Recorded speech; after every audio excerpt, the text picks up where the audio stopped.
الكلام المجيد والقرآن الحميد. أعوذ بالله من الشيطان الرجيم. بسم الله الرحمن الرحيم. وما أرسلناك إلا رحمة للعالمين. صدق الله العظيم. সম্মানীয় স্টেজে উপস্থিত যে সমস্ত আমাদের কর্মীরা আছেন এবং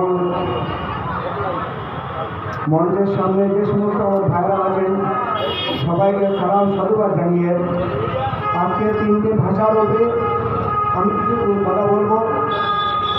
তিনটি বিষয় হলো যে নবী অবমাননা। নবী অবমাননা এটা মুসলমানেরা কোনো সময় সহ্য করেনি আর আগামী দিনেও করবে না। যারা করছেন তাদেরকে স্মরণে রাখা দরকার যে এরা কত বড় অন্যায় অপরাধ করছে এরা জানে না।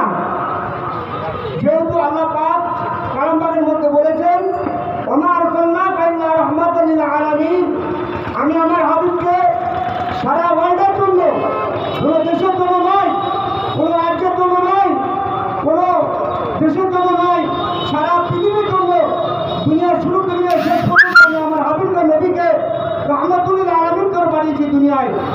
আজকের এই মহারাজ যিনি সাহেব, তিনি একজন হিন্দু ধর্মের পণ্ডিত ব্যক্তি। আমার মনে হয় উনি পণ্ডিত নয়, উনি মূর্খ। এই মূর্খতার পরিচয় উনি দিয়েছেন যেহেতু নবী সম্পর্কে, আমাদের যে নবী তারা সম্পর্কে যে অপমানজনক যে কথাবার্তাগুলো বলেছেন, এই কথাবার্তা ওনার মধ্যে ভাষা বলার অধিকার রাখে না, বলার মানে না। কেননা যে নবীর অধীনে করে উনি আজকে জন্ম দিয়েছেন দুনিয়ায়, যে নবীর অধীনে করে আজকে দুনিয়ায় উনি এসেছেন, সেই নবীর বিরুদ্ধে উনি কীভাবে বলতে পারেন কথাগুলো? ওই জন্য আমি মনে করি যে এই মহারাজ গিরি সাহেব যে কথাগুলো বলেছেন, উনি মনে করছেন যে ভারতবর্ষের মুসলমানরা ঘুমিয়ে আছে। ভারতবর্ষের মুসলমানরা ঘুমিয়ে নেই, এরা জাগ্রত অবস্থা আছে। আপনারা মনে করছেন যে আমরা যা বলবো যা করবো তাই এরা মেনে নেবে, নয়। এরা ভাববেন না কোনো সময়। আপনি এটা মাথা রাখবেন, খেয়াল রাখবেন। বাঘের লিয়াজে পা দিলে কিন্তু বাঘ সঙ্গে ছাড়ে না। মুসলমান ঘুমিয়ে আছে এটা মনে করবেন না। এদের গায়ে হাত দিলে, এদের জায়গায় হাত দিলে, এদের নবীর অপমান করলে, এদের নবীর বিরুদ্ধে কথা বললে আপনার জীব তারা টেনে হিসেবে বার করে ছিঁড়ে নেওয়া হবে, এটা মনে রাখবেন। আমরা সর্বজায়গায় সহ্য করে যাই। কত ভাইদের উপরে ঘর বাড়ি ভাঙচুর করছে, দূর করছে, সব সহ্য করছি, কিন্তু আমাদের নবীর বিরুদ্ধে কথা বলবে এটা মুসলমান কোনদিন সহ্য করবে না। আগামী দিনও করেনি, আর ভবিষ্যৎ করেনি, আগামী দিনও করবে না। এটা আপনাদের মনে রাখা দরকার। কিন্তু একটা কথা বলি, মানুষের অবমাননা, মানুষের অবমাননা, মানুষের বিরুদ্ধে কুমন্তব্য করা, এই কুমন্তব্য যারা করেছেন, যে ব্যক্তি করেছেন তিনিও মূর্খ। তিনি জানেন না ভারতবর্ষের গণতন্ত্রের যে দেশ, ভারতবর্ষের সংবিধান তিনি জানেন না। কারণ এই ভারতবর্ষে গণতন্ত্র দেশ, এই দেশে সমস্ত জাতি বসবাস করে। তো এই দেশে সব জাতির সব রকম ধর্ম আছে, তারা তাদের ধর্মকে মেনে চলে।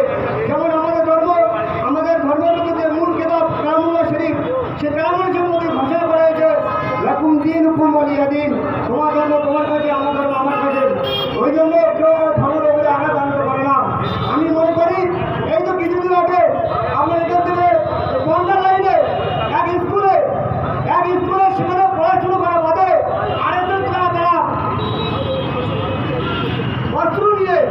অস্ত্র নিয়ে সেই স্কুলে প্রশিক্ষণ দিচ্ছে। তখন বিজেপি সরকার, রাজ্য সরকার করেছিল, ঘুমিয়েছিল, তারা দেখতে পায়নি যে একটা স্কুলে সেখানে পড়াশোনা বাদে সেখানে অস্ত্র নিয়ে তারা কেন প্রশিক্ষণ দিচ্ছে, কেন কীভাবে করছে, তাকে ঘুমিয়েছিল। তারা জানে না যে আপনি স্কুলে পড়াশোনা বাদে সেখানে অস্ত্র নিয়ে তারা প্রশিক্ষণ কীভাবে নেয়। কিন্তু কথা হলো আমরা কলকাতার বুকে, যেটা আমাদের ভারতবর্ষের একসময় রাজধানী ছিল কলকাতা, সেই কলকাতার বুকে এই হিন্দু ভাইদের যে ধর্মীয় উৎসব নবমীর সময় তারা অস্ত্র নিয়ে প্রকাশ্যভাবে মিছিল করল। তখন রাজ্য সরকার, কেন্দ্র সরকার ঘুমিয়েছিল, তারা কি জানে, দেখতে পায়নি, তারা কি জানে না।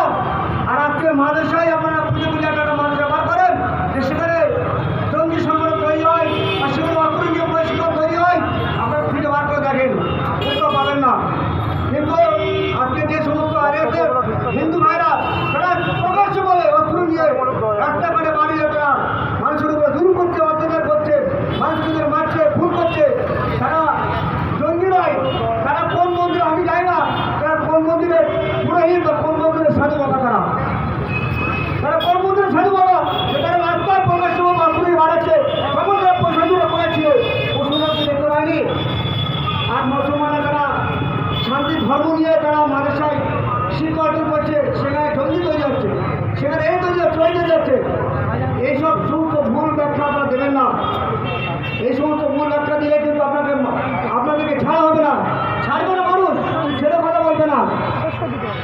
আর দ্বিতীয় কথা